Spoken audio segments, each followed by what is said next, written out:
Hey, kids, what time is it?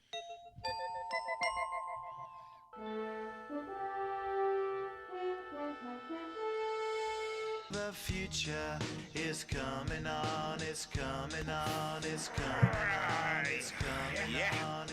And it's coming on hot today. Boy, it's like 80 plus degrees here in Boulder Creek. I guess that's nothing compared to a lot of the country. But it's going to get up to 88 today, Fahrenheit. Yeah. We're not being baked. We're just being cooked. No, cooked. Yeah. And Bobby, how's it in San Francisco? In the high 70s here. Oh, okay. So you must have a clear day then. Yeah, no, it's a beautiful day. It's Oh, well, we should come to San Francisco. Yesterday, it was overcast. It was a San Francisco day yesterday, but San Francisco summer where it's like where it's it's the coldest part of the year. Is in the it's summer here. overcast just by thinking about it. Yeah, right. Exactly. But no, today is wonderful. Yeah, perfect day. Okay. Right. No clouds in the sky. It's amazing. All right. You're going to talk about a humanoid robot? Yeah, we love robots. We do. We love robots, can't wait to get for our sure. Our home humanoid. Now, one of the biggest categories are the humanoid robots. Uh-huh. And the humanoid robots are quite advanced these days. They're getting more and more so. Yeah. Performing live surgery now. They're looking at how can these humanoid robots do live surgery. If you had a humanoid robot, you could drive your car, it could do cook your meals and stuff like that. But doing surgery, the home robots probably won't do that. But they're using these humanoid robots now for live surgery. This is a story about how a robot removed a pig's gallbladder with standard surgical tools in an ordinary operating room. So this was kind of a breakthrough for the humanoid robots. The robot is named Surgey. It's not autonomous. It's not like it's just doing the operation by itself. It's more like it's doing the operation with the help of a real surgeon, a remotely operated robot. It was mostly being operated remotely by a human. The feedback from the surgeons afterwards was positive. They had less physical strain. They had less frustration.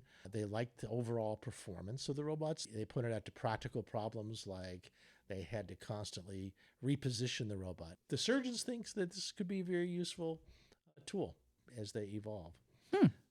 The idea is that you could have these robot surgeons in remote communities where it's hard to get a surgeon. Like in Canada has got a lot of places like that.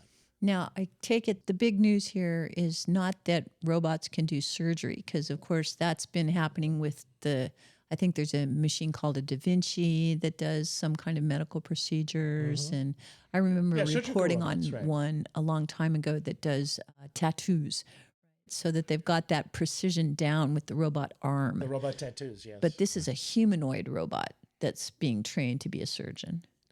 Well, yes. Isn't it remotely controlled, though? In this case, it is, yes. You know what the interesting study was?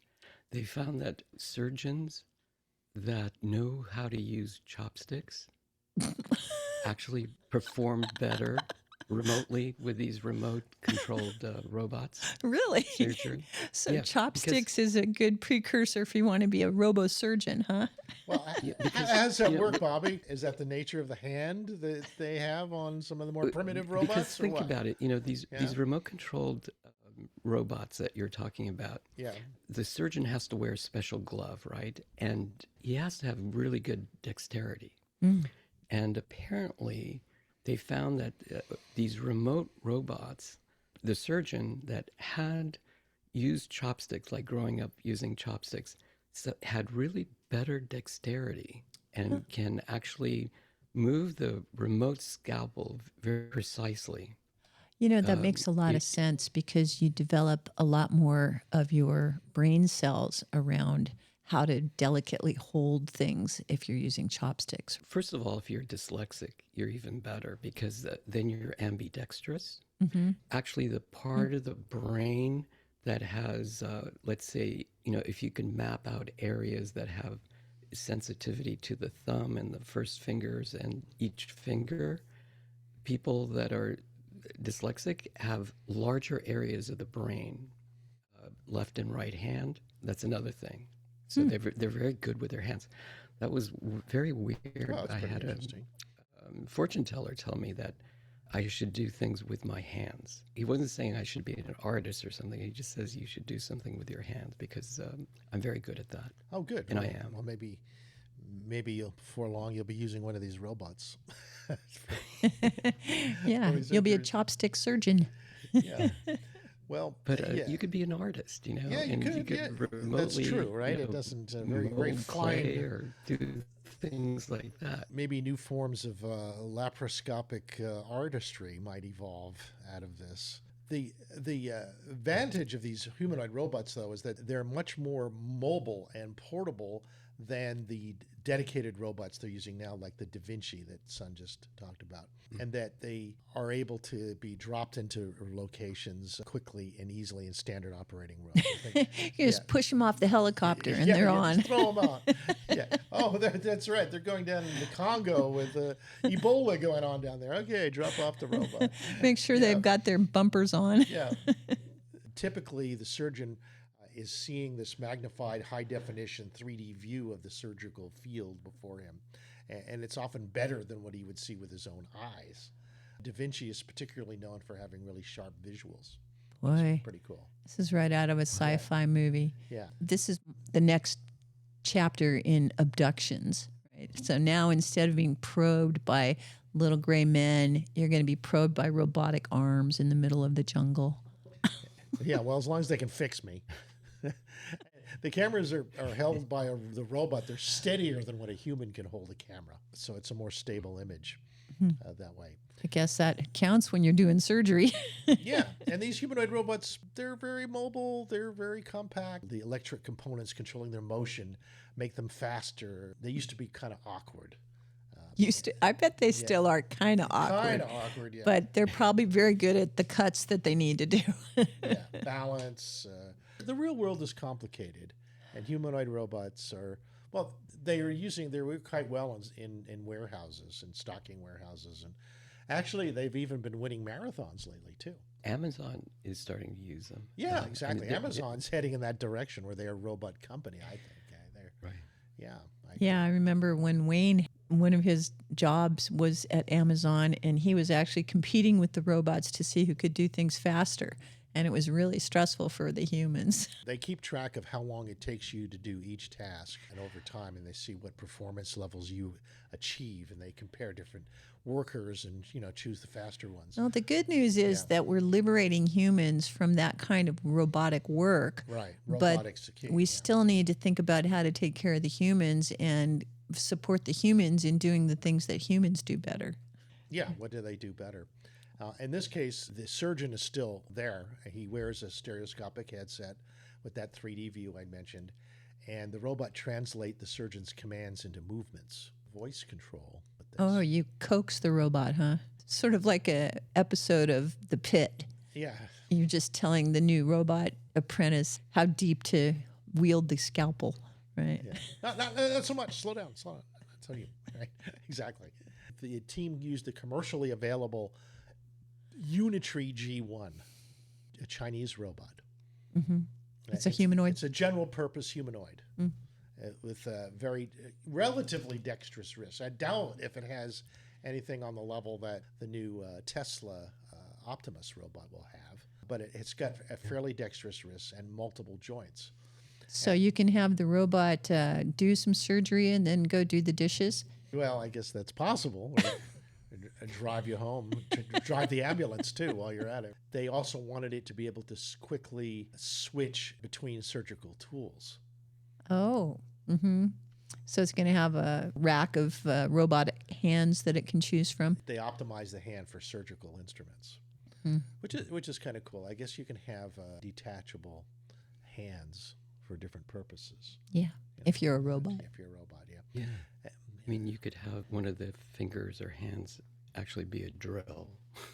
Sure, probably this one. Let me take this off. Hey, look at that. There we go. All right. It would be great for dentists, I guess. Oh! Ooh. Oh, yes. You better make sure you got plenty of laughing gas. Dentistry is a whole nother Megillah, man. They like these Unitrees because they're small. They're like 77 pounds. They're just over 4 foot tall, so they're just kind of like dwarfs. Like like 10-year-old kids or little kids. They take up a lot less space than even a human, and the surgical robots take up a lot of space. The ones that are with all the arms on them. So mostly it's the tray, though. Yeah. Once we get our $20,000, $30,000 Optimus robot in our house, it could perform some of these things or help you with some of these things. Or if you're older and you need an in-house nurse and pick you up and take you around and things like that. I mean, elder care is really everybody good. Because it's a lot less expensive to own a $20,000 robot than have an in-house care person taking care of you 24/7. Well, it depends on how long. $20,000 a year maybe is cheaper, but not $20,000 a week. These in-care house people, they are like $15,000 a month. Yeah, like our buddy Taylor probably deals with that, right? He's 24/7. Exactly. Yeah. So you can rent these, not the Optimus, but the competitor to Optimus right now. I think it's less than $500 a month. So if I was a home care person, what I would do is buy myself a fleet of, say, 5 robots, and then I'd park them in my patients' homes, and then I'd just visit the robots and my patients on a scheduled basis. Now you're thinking the robot be able to handle all kinds of things. Like if you fall down, it'll be able to pick you up. You can wipe your ass. It can do a lot of things. Depending on your needs. It can do a lot of things, yes. Yeah. But surgery does have a leg up on conventional surgical robots. Sounds like a dog taking a pee. Well, it can walk. It can walk. It's not a dog robot. It's a humanoid. It can fetch tools. Well, I guess that's a dog could do that too. It can fetch the surgical tools. Good boy. Are you saying it's only an arm, not a tail? It's got a mouth, I guess. Why do you think it has a mouth? What if it does? I mean, if it's an arm, it doesn't have a mouth. No, that's right. I was conflating it with a robot dog. That's what the future's all about. That's Never what you expect. Yeah. Get ready. And of course, they have to sterilize them too. Oh. How do you do that? Well, they don't say. They don't say exactly how you sterilize a robot. The imagination runs wild. But that's another surgical operation, I suppose. Where were those tools before? Yeah, who was using them? There, you don't want them being picked up in the mouth. They're going to design robots so that they'll have like a sterile solution inside their mouth. And so they will sterilize by taking a lick and then giving it to you. That's possible, yeah. I guess you could put sterilization liquid as the saliva. Yeah. Right? That's what you're thinking? Yeah. Yeah. Yes. Yeah, I mean, it's better to have your robot be all sterilized all the time, right? Yeah. All of its liquids should be sterile. Yes.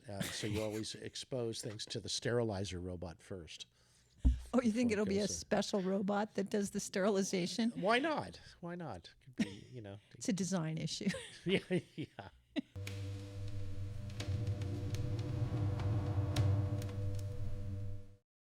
Look at the next story down, which is about this new tiny bead procedure for avoiding knee replacement. A lot of our audience probably has been thinking about knee replacements or hip replacements. Side check daily, huh? Yeah. Okay. It's a big deal to get a knee replacement. It's not a trivial operation, and it requires a lot of recovery and such. So, and just about everybody our age seems to be getting them. They're handing them out like candy.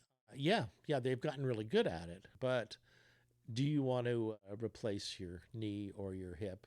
No, I would like them to last for my entire lifetime and not be unhealthy. Yeah. So short of that, if you could do a minimally invasive procedure instead of a replacement, would you consider that?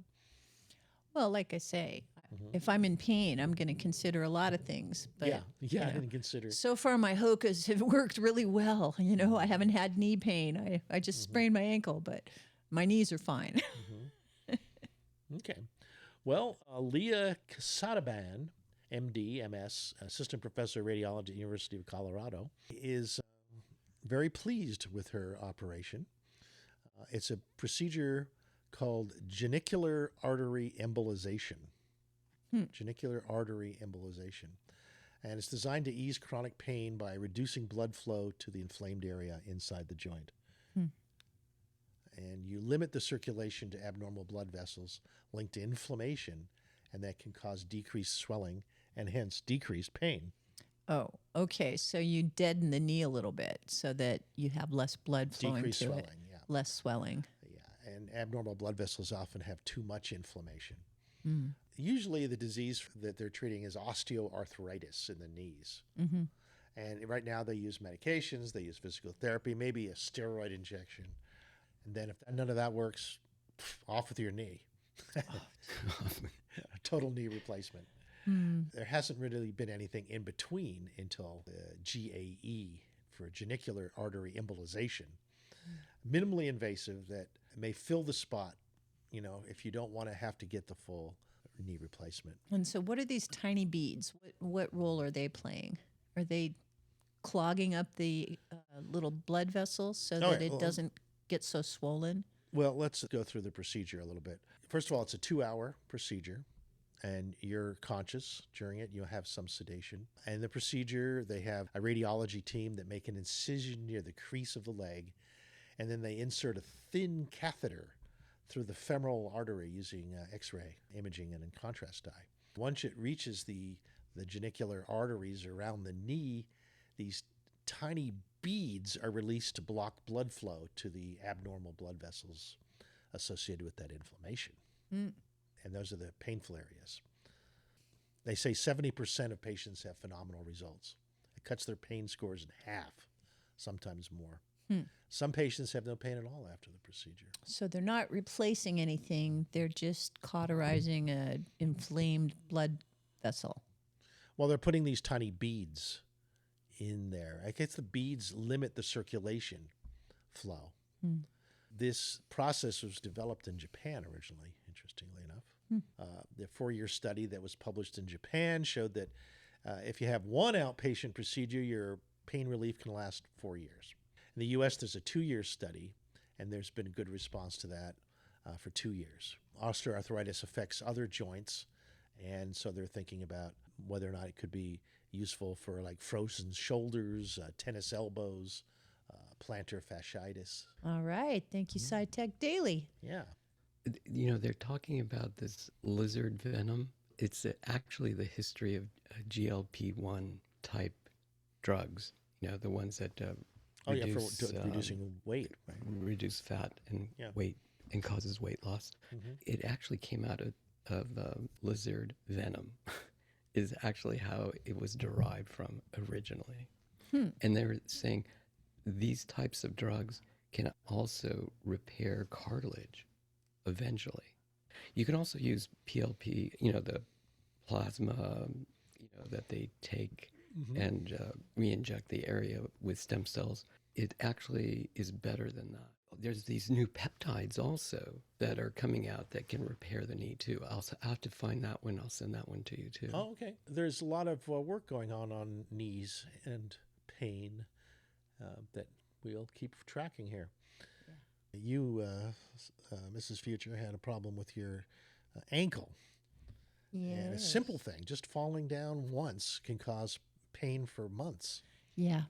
Yeah. Well, when you start messing around with your ligaments and your fascia and your bones, and you get little microfractures and inflammation and swelling, there's a lot of things in your foot that they're very tightly woven, and there's not a lot of room for error. And so when something like that is healing, I think what's happened to me is that I was a little too aggressive in some of my therapies, and I maybe re-injured it a little bit because there seems to be some long-term inflammation that now, 4 months later, I'm treating with, putting ice on it to keep the swelling down.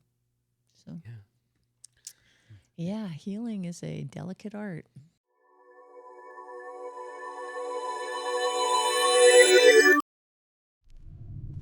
Space news. Ooh.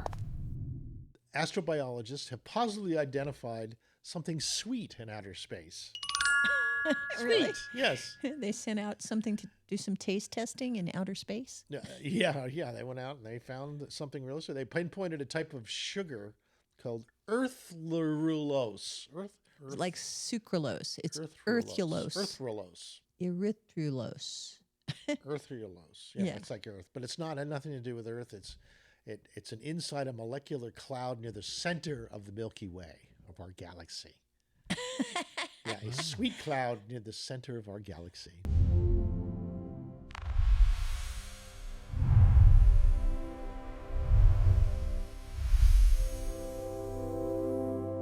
I see. So Yes. they're getting this from spectral light data, Yeah, of course. Yeah. of course. Yeah. Uh-huh. Yeah, almost everything we learn from outer space is through light, Yes. one form or another. Because every chemical has a light signature.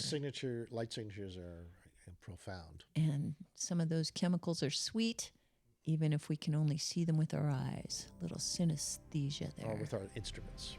with our instruments, Yes. right? Erythrulose. It's a 4-carbon compound. It's most often found in sunless tanning creams and, curiously enough, raspberries. And why is this important? Well, life as we know it is built on sugar. The biomolecules are integral to our metabolic processes. They serve as foundations for DNA and RNA. And biologists still aren't quite sure how the first sugars developed. How did these appear on Earth? What were the planet's prebiotic conditions billions of years ago that led to sugar? They don't really know yet. We have not seen substantial enough amounts of the sugar molecules in prebiotic Earth. Well, you know what makes a sugar molecule is just a long chain of available hydrogen atoms. We've got a universe that we know is about 90% hydrogen in some form or other. And the earliest planets were all those big blue giants were all hydrogen planets. It sort of makes sense that sugar would have been the first thing that happened when life became alive, because sugar is a fundamental building block. Yeah, it's at the base of everything. Yeah. Astronomers have detected sugar like glucose and ribose inside asteroids and meteorite fragments, suggesting that life on Earth received a little sweet encouragement from deep space. The younger version of Interstellar Atlas, 3i Atlas, was here when we were just a little baby sun, and they came with some syrup from the center of the galaxy to feed our baby star. And they left some of it on our planet so that the star would have some in case it got hungry. If it ever eats any of our planets, it'll get some of that early star sugar.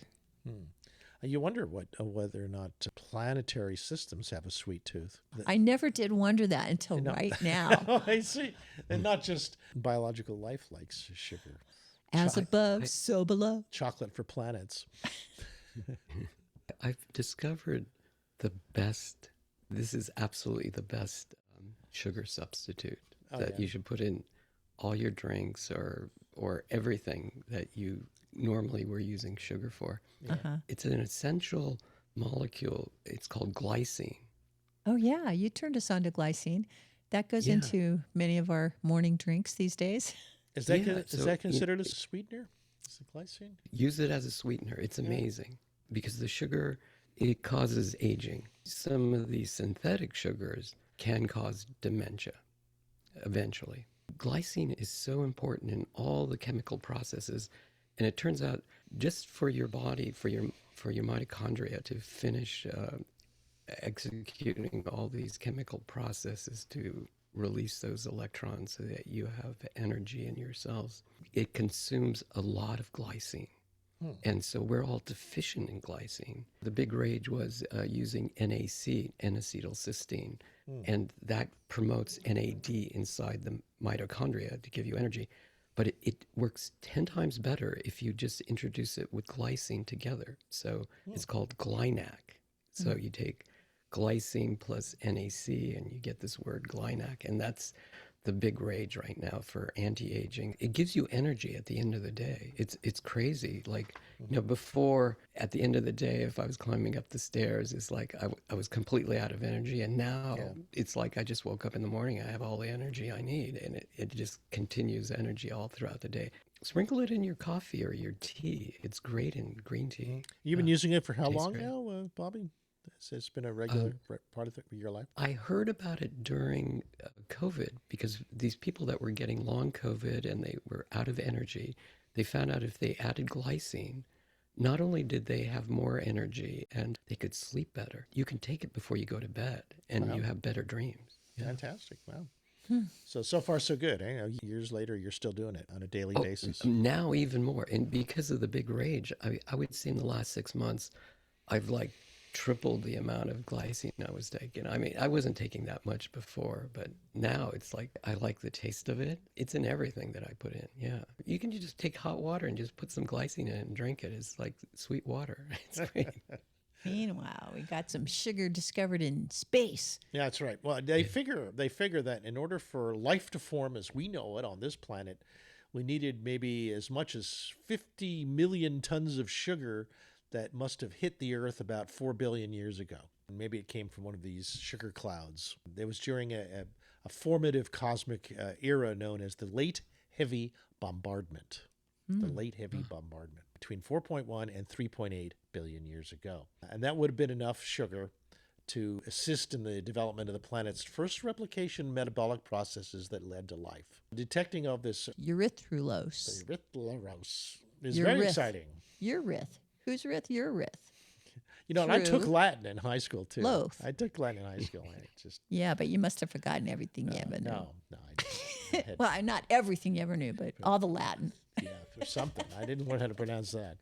Anyway, it was very exciting because it opened up the possibility that there's other space sugar out there, like ribose, which is part of RNA, and they're thinking, RNA ribose is very important for the origin of life. All right. Okay, so sugar in space. Sugar in space and everything nice.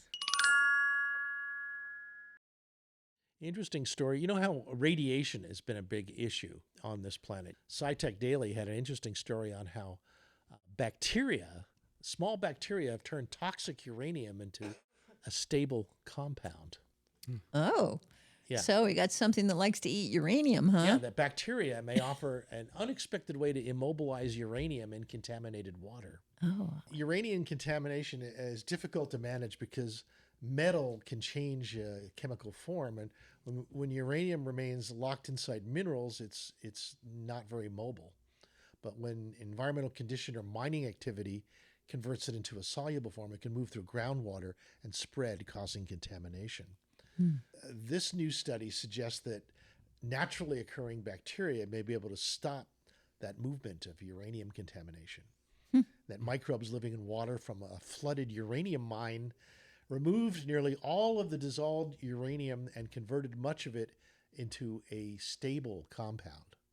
Very unexpected results. I see. They ate all the energy, huh? Yes. This work was done in both Germany and Spain, published in Nature Communication, and they turned mobile uranium into what they call a more stable form, a chemical form of uranium that was not spreading everywhere. It looks like, you know how gold is very heavy and uranium is much heavier than gold for the amount of space that it takes. And it looks like these bacterium are collecting it and concentrating. And if you look at the bottom of the picture, they kind of fall down to the bottom go back to and that collect picture? like gold dust at the bottom. So if they flood the mine and the uranium is floating through the water, the bacterium is collecting it. So these bacterium are very heavy and concentrated. It seems like they make them immobile by just falling down to the bottom of the well. And so just like you collect gold at the bottom of a stream, it kind of sinks to the bottom. I think that's physically what's going on, is the bacterium is collecting it. Do you remember Paul Stamets was also saying that he found a mushroom that collects uranium also? In these experiments, bacteria converted dissolved uranium into a solid compound, which I guess that's why it would sink to the bottom. They did this after receiving glycerol as a food source. Glycerol is a component of plant and animal fats that can also form naturally when fungi decompose wood. So they enter what they call a pentavalent state, or uranium-5, which is considered rare and typically short-lived under normal environmental conditions.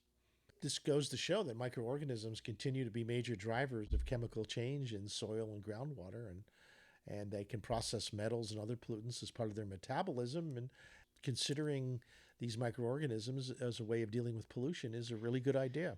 We should really learn to love the microorganisms so that we can get them to help us eat the toxins. Yeah, they can get rid of the heavy metals which are toxic to us. Yeah. If we love them, then we can feed them what they love. Maybe they love this stuff. Well, I think it's loving them and knowing how to apply them properly, to the situation. Feed them right. Yeah. Give them what they love.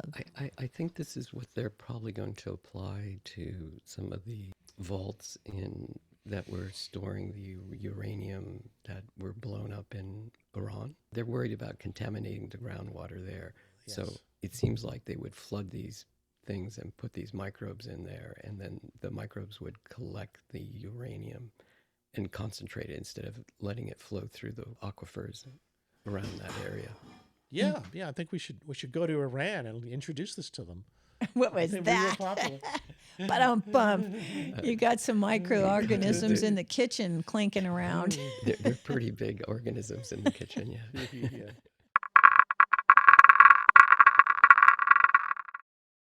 There's an experiment with what's called an Auxilium AMP1 bioprinter that can manufacture kidneys and livers and cartilage tissue. If they print in space, they are able to get that intricate arrangement of cells much more evenly dispersed.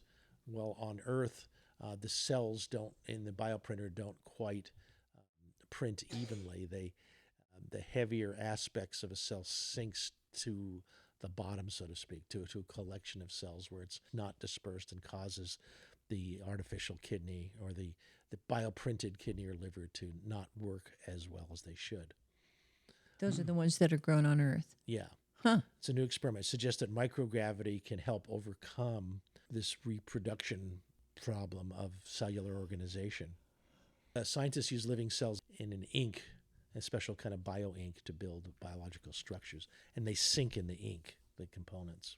They have to kind of sculpt it, right? Yeah. They put the living cells into a little matrix and let them grow in a particular shape. Scaffolding, yeah. Mm-hmm. Yeah, scaffolding. Microgravity can help spread cells more evenly throughout the printed tissues. Hmm. We can solve that problem of having a shortage of livers and kidneys in transplantation, a big So they weren't able to actually produce any usable kidneys with this, but they did learn something. They did learn that they're able to print better cellular structures. They compare it to like blueberries sinking to the bottom of a muffin batter before it bakes. And if the cells are unevenly distributed or end up in wrong locations, that's it for the tissue. It doesn't function as well. Maybe that's where we'll get them from. They'll be imported from the space station. When you need a kidney.